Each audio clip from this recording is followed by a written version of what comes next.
how to update DNS in GoDaddy. The first thing that we need to do is load up the GoDaddy website, then click on your name in the top right corner and go into My Products.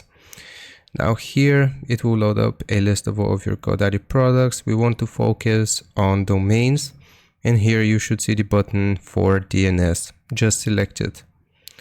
Now this will load up our DNS records here, and depending on which DNS we want to edit, we will just need to find it here in the list, and if we want to edit it, we will just click on the pencil icon next to it, and we can make changes to that specific DNS record.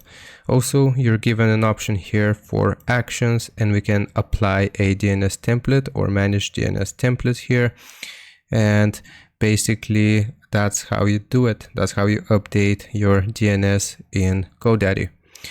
And you can also add new records here. I hope this helps you out. Leave a like and sub, and I'll see you next time.